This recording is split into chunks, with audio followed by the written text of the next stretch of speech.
1 മണിക്കൂർ സഞ്ചരിച്ചാൽ തമിഴ്നാട് അതിർത്തിയിലേക്ക് എത്താം. അല്ലെങ്കിൽ ഈ പറഞ്ഞതുപോലെ തന്നെ ഈ പ്രദേശങ്ങളിലൂടെ പാറശാല കളിയിക്കാവിള പ്രദേശങ്ങളിലൂടെ ആ റൂട്ടിലേക്ക് സഞ്ചരിക്കാം. കൊല്ലം ജില്ലയിലേക്ക് അതിർത്തിയിലേക്ക് എത്താനും വലിയ ദൂരമില്ല.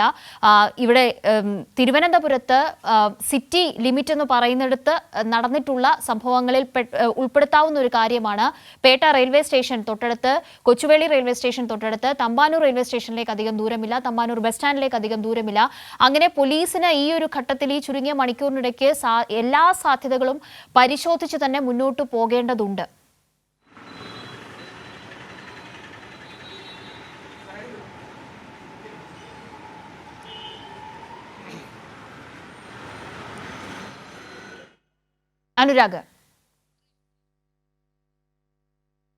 അനുരാഗിലേക്ക് മടങ്ങിയെത്താം. അനുരാഗ് ഇപ്പോൾ സൂചിപ്പിച്ചത് തന്നെയാണ് അതിലെ ഏറ്റവും പ്രധാനപ്പെട്ട മുന്നോട്ട് പോകുന്നത്. അതിൽ ഏറ്റവും പ്രധാനമായ 2 കാര്യം CCTV ദൃശ്യം പരിശോധിക്കുക, അതിനൊപ്പം തന്നെ നേരത്തെ ഫോൺ വിളികൾ പരിശോധിക്കുക.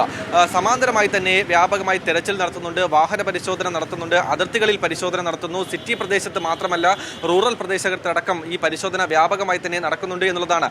അസ്വാഭാവികമായി കാണുന്ന വാഹനങ്ങളും ആളുകളെയും പരിശോധിക്കുന്നു, ചോദ്യം ചെയ്യൽ ഉൾപ്പെടെയുള്ള നടപടിക്രമങ്ങൾ പൂർത്തിയാക്കുന്നു എന്നുള്ളതാണ് ഇപ്പോൾ കാണുന്നത്. എന്തായാലും പോലീസിന് മുന്നിലുള്ള ഏറ്റവും പ്രധാനപ്പെട്ട കാര്യം കുട്ടിയെ സുരക്ഷിതമായി കണ്ടെത്തുക, ഈ മാതാപിതാക്കൾക്ക് നൽകുക എന്നുള്ളത് തന്നെയാണ്.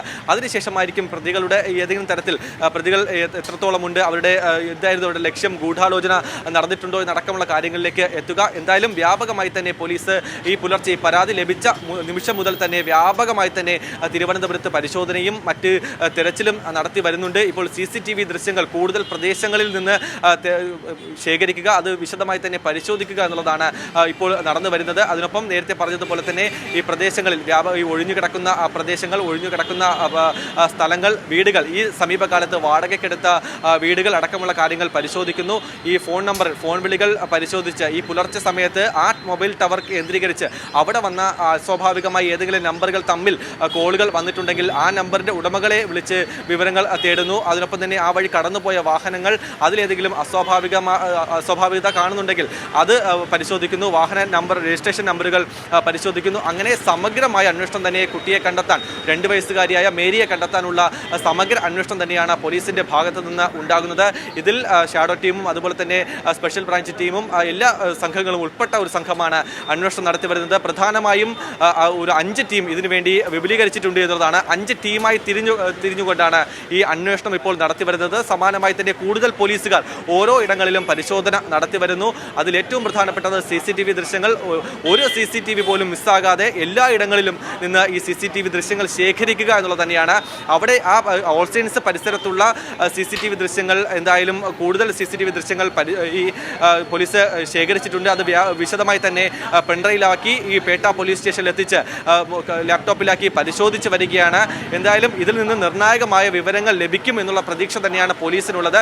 അതിൽ നിന്ന് നേരത്തെ നമുക്കറിയാം കൊല്ലത്തുണ്ടായ അബിഗേൽ സാറയുടെ ഒരു കാണാതായ കേസ്, തട്ടിക്കൊണ്ടുപോയ കേസ്, അതിൽ ഏറ്റവും നിർണായകമായത് CCTV ദൃശ്യങ്ങൾ തന്നെയാണ്. അങ്ങനെ തിരുവനന്തപുരത്തെ സംബന്ധിച്ച് സിറ്റി പ്രദേശത്ത് വ്യാപകമായി തന്നെ കേരള പോലീസ് CCTVകൾ സ്ഥാപിച്ചിട്ടുണ്ട്. അതിനൊപ്പം തന്നെ എല്ലാ കടകളിലും, ചെറിയ കടകളായാലും വലിയ സ്ഥാപനങ്ങളായാലും എല്ലായിടത്തും CCTVകളുണ്ട്. അതുകൊണ്ട് തന്നെ CCTVയുടെ കണ്ണ് വെട്ടിച്ചുകൊണ്ട് ഇവർക്ക് മുന്നോട്ട് പോകാനാകില്ല. ഏതെങ്കിലും ഒരു CCTVയിലെങ്കിലും ഇവരുടെ ദൃശ്യം പതിയുമെന്ന കാര്യത്തിൽ സംശയമില്ല. അത് കണ്ടെത്താനുള്ള വ്യാപകമായ അല്ലെങ്കിൽ അതിനുള്ള സൂക്ഷ്മ പരിശോധനയാണ് ഇപ്പോൾ പോലീസിന്റെ ഭാഗത്തുനിന്ന് ഉണ്ടായിക്കൊണ്ടിരിക്കുന്നത്.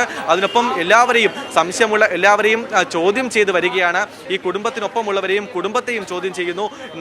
മറ്റ് 3 സഹോദരങ്ങൾക്കൊപ്പമാണ് ഈ കുട്ടി കിടന്നുറങ്ങിയത്. ഇതിൽ ഒരു കുട്ടിയാണ് ഒരു മഞ്ഞ നിറമുള്ള സ്കൂട്ടർ താൻ കണ്ടു എന്നുള്ള ഒരു മൊഴി പോലീസിന് നൽകിയിരിക്കുന്നത്. അതനുസരിച്ചാണ് ഇപ്പോൾ FIR രജിസ്റ്റർ ചെയ്തിരിക്കുന്നത്. ഏതായാലും കറുത്ത നിറമുള്ള ടീഷർട്ട്, അതിൽ വെള്ള പുള്ളികളുണ്ട്, അങ്ങനെയുള്ള ഒരു ടീഷർട്ടാണ് ഈ കുട്ടി കാണാതായ സമയത്ത് ധരിച്ചിരുന്നത്.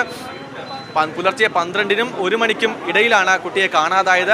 ഈ കുട്ടിയെ എവിടെയെങ്കിലും വെച്ച് കാണുന്നവർ അല്ലെങ്കിൽ സംശയാസ്പദമായി ഏതെങ്കിലും തരത്തിൽ ഒരു കുട്ടിയെ കാണുന്നവർ വിളിക്കേണ്ട നമ്പർ അടക്കമുള്ള കാര്യങ്ങൾ കേരള പോലീസ് പുറത്തിറക്കിയിട്ടുണ്ട്.